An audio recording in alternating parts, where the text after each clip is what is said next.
Hi guys, it's Miss La Rosa. Since we are off for the holiday on Monday, I wanted to record the lesson that you would have gotten this week so you can see it. I hope you're enjoying the extra time off with your family and had some time to rest and relax. And we're going to get started. So today we are talking about what it means to be assertive and to advocate for yourself. I'm just moving my webcam around so you can see the whole slide. So you might not know what it means to be assertive, and you might not know what self-advocacy or advocating for yourself is. My goal for you for the end of the day is that you will. All right, we're going to move forward with the next slide.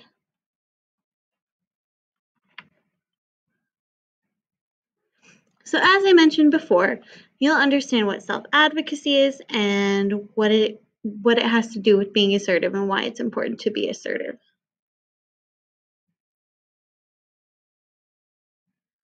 So I want you to think about if you were in math class and you couldn't figure out a problem on your work, would you yell and scream, "I can't do this," and slam your Chromebook shut and put your head on your desk? Would you think to yourself, "I don't get it, I give up, I'm going to work on something else"? Or would you raise your hand and ask your teacher for help? So, depending on the answer you gave to those questions, tells you a little bit about your current ability to advocate for yourself. Okay, self-advocacy is knowing yourself, knowing what you need, figuring out how to get what you need, and not giving up when things are hard. Because, guys, that happens a lot in life. There are a lot of tough situations and obstacles you're going to have to overcome in your lifetime. And it's important to be aware of what you need to overcome them and to work to get yourself the things that you need.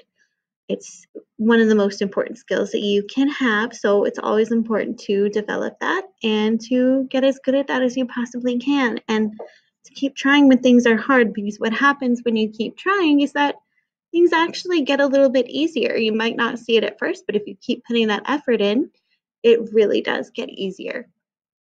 So what all this has to do with being assertive is kind of a communication style that we all want to strive for.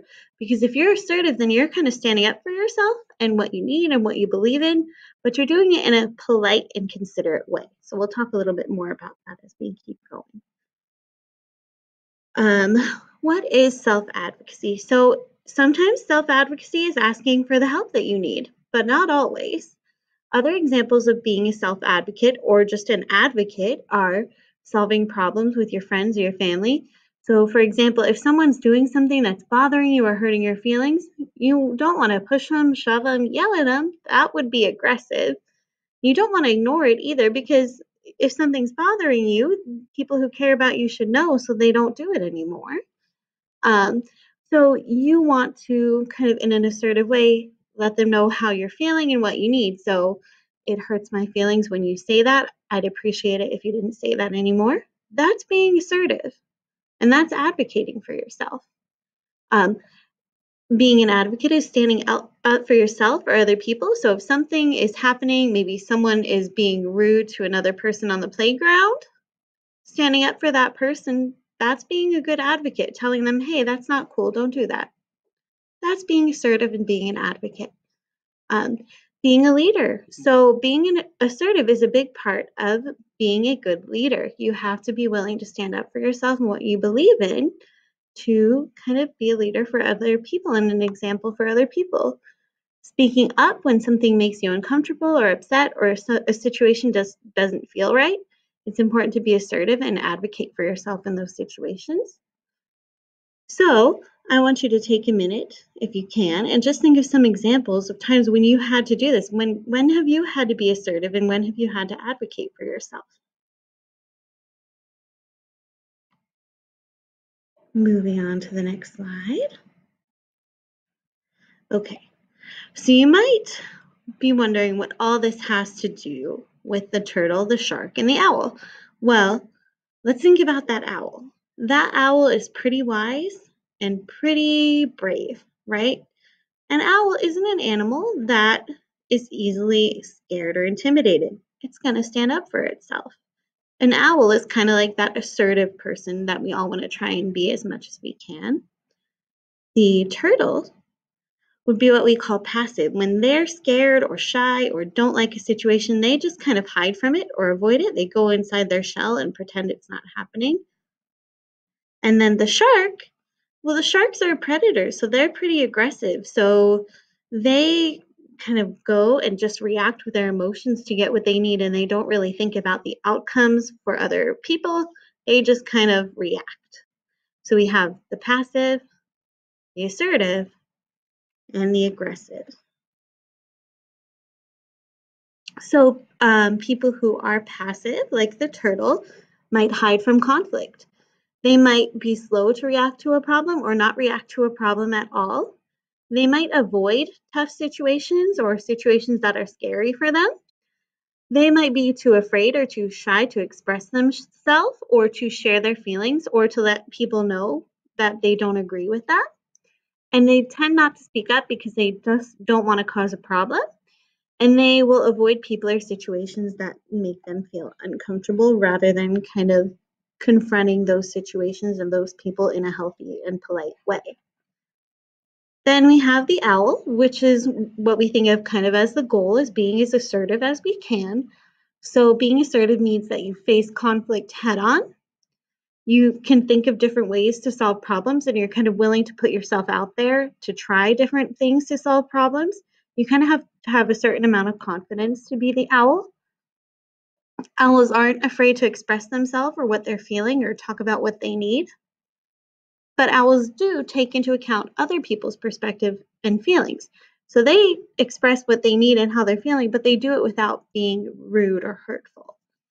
And they know who they can go to for help, and they kind of find those resources for helping themselves too. They speak up for what they believe in and what's right, even if it's hard. And moving on to the next slide. The shark would be kind of aggressive. So sharks tend to get upset or angry when there's a tough situation. They might react quickly and kind of let their emotions take control. So they might yell or say something hurtful, or they might use physical force. And they don't really take the time to think through different and smart solutions. They just kind of react and pick the quickest solution that they have. They don't always listen to or think about other people's feelings or other people's perspectives in a situation, and they tend to want things their own way. So one thing to think about, I'm going to go back here to this slide.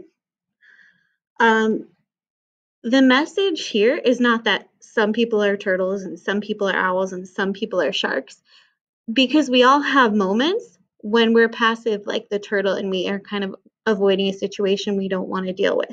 And we all have moments when we might be like the shark and we might just get upset and react with our emotions without thinking first. But what we want to do is we want to work on having as many assertive moments as we possibly can, because that's going to help us to feel good and solve our problems and get along with other people, but also get our needs met and stand up for ourselves and advocate for ourselves. So if you are looking at this and you're thinking, oh, I'm kind of like that turtle, I kind of tend to avoid situations, I don't want you to see that as bad or a problem. I want you to see that as, how can I become more assertive? Same thing if you're thinking, oh yeah, I'm kind of like that shark and I just tend to react without thinking when I get upset. Just kind of know that about yourself and know that that's something you probably want to work on. It's totally okay. So if we were in Zoom, I'd ask you to think about which one is most like you right now and type it in the chat, but just be thinking about it.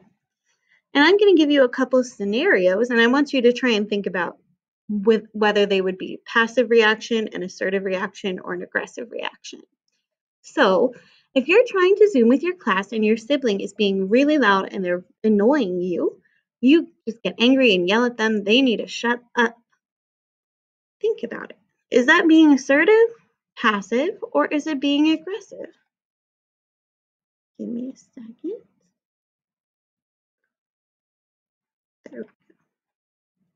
So if you were thinking that's aggressive, you would be correct because you're just kind of reacting with your emotions and kind of not taking a moment to calm down and ask them to be quiet in a polite way, right? Because you can ask someone to please be quiet without yelling or saying something rude. Oops, sorry guys, I got ahead of myself and gave an answer away.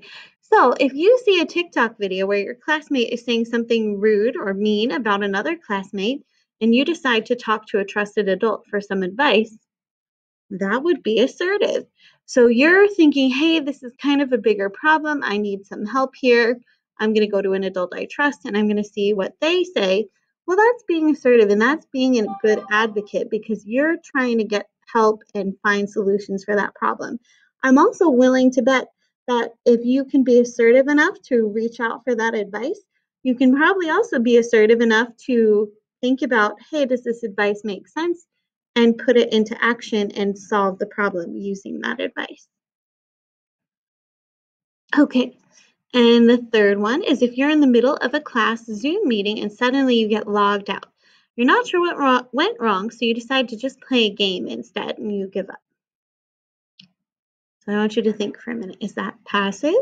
Is that assertive? Or is that aggressive? If you said passive, you'd be correct because you're kind of just ignoring the problem and hoping it goes away. A more assertive thing to do might be to turn your computer off and back on and then try and get back in, or to ask whatever grown-up is with you for some help. Maybe you might want to email your teacher and let them know, hey, I'm sorry I missed Zoom class today. Please let me know what I missed. I'm not sure what happened with my computer. So those are ways of kind of taking action to help the problem and solve the problem. All right, guys. So you're going to have an exit ticket that talks about this in your Google Classroom and talks about what do you think you can work on to become more assertive and to have more of those assertive moments in your life. And that's it for today, guys. Have a wonderful rest of your day. Thanks for listening. Bye.